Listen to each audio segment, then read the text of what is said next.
The world of 1914, a time of modern technology, culture, and fashion. Truly the height of civilization. Let's have a war. Everyone knew a big war was coming. France wanted some stuff back that Germany had taken from it. Germany wanted to take more of everyone's stuff, and they were building a big sexy navy that was making the British uncomfortable. These two empires thought they were really cool, but lots of different people who lived there didn't think it was so cool. And some of them had even been declaring independence with help from Russia. Everyone was talking about each other behind each other's backs. Throw in the fact that military technology had come a long way since the last major war, and suddenly everyone was pretty eager to beat each other up. In this area of Austria-Hungary lived some Serbs and Bosnians who hated living in Austria-Hungary. So the Austro-Hungarian Archduke Franz Ferdinand goes there for a nice drive in an open-top car with his car's route published in advance. And that went just about as well as you'd expect. Some assassins were waiting for him along the way and threw bombs at his car, but they missed and blew up some officers behind him instead. So the Archduke goes into hiding, leaves Sarajevo, and the whole war never happens. Except no, the Archduke doesn't leave, but instead goes back out in the open-top car to visit the injured officers in hospital. The driver takes a wrong turn and by sheer coincidence gets stuck beside one of the failed assassins, who shoots him. Austria-Hungary is understandably pissed about all this, and they think the Serbian government had something to do with it, which they might have.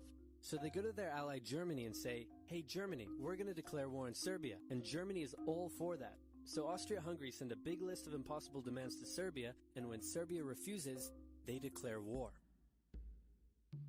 Austria-Hungary and Germany are friends, and Serbia is protected by Russia, who's friends with France, so they all declare war on each other. Montenegro joins in too.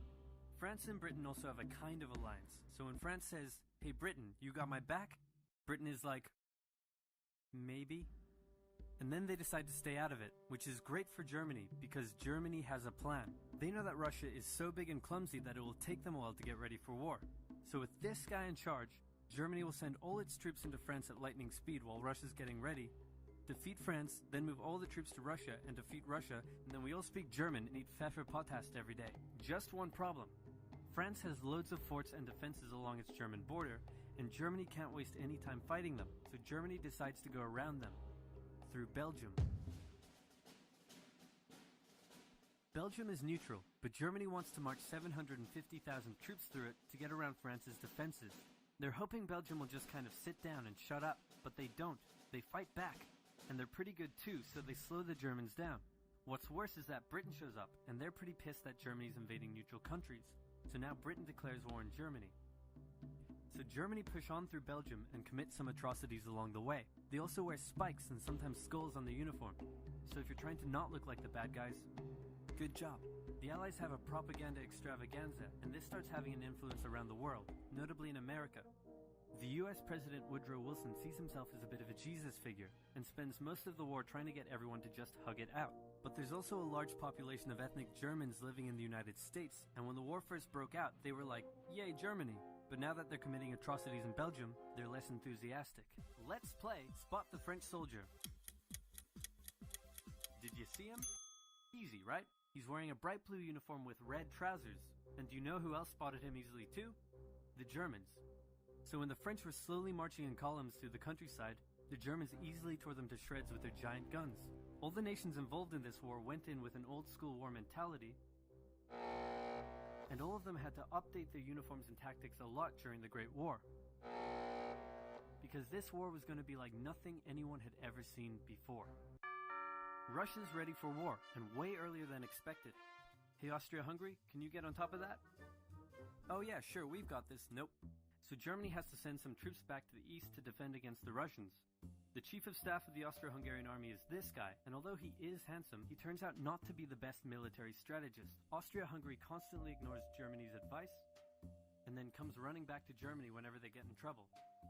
Austria-Hungary even gets its ass kicked by tiny Serbia, who repels all their invasion attempts at the start of the war. It's better news for Germany in the north though, where they almost completely wipe out the Russian Second Army. Back on the Western Front, the Germans continue advancing and are in sight of Paris. At this point, anyone would be forgiven for thinking the Germans were going to get that quick victory after all, but then things start to go wrong. The French commander-in-chief knew something had to be done, and he ordered his armies to stop retreating. In the resulting battle, a gap opened up in the German lines. If a gap opens up, the enemy can use it to flank you from the side and behind. so the German armies have to retreat. The Allies launch a counterattack, so the Germans dig into defensive positions. The Allies do the same. Then both sides move north, trying to outflank each other along the way. When they reach the sea, they're in a stalemate with trench systems running the whole way from the coast to Switzerland, the beginning of trench warfare on the Western Front. Here's how trench warfare works. Two opposing lines of trenches with no man's land in between. One side would pummel the other with hundreds of thousands of artillery shells, sometimes for days at a time. This had a huge psychological effect on the soldiers, leaving many shell-shocked. Then, the attacking troops would leave their trenches and rush across no man's land, a muddy wet mass of shell craters and barbed wire. The defending trench would unleash machine gun fire on the attackers, inflicting thousands of casualties. The attackers would send wave after wave until either they gave up or the opposing trench was finally overrun. There would be months of fighting and the deaths of thousands in order to gain a few meters or kilometers of land. Living in the trenches was hard work too. Corpses, mud that could swallow you whole, pools of poisonous water, rats, disease, the smell. It's insane that millions of soldiers put up with these conditions and commanders ordered them to do so for years.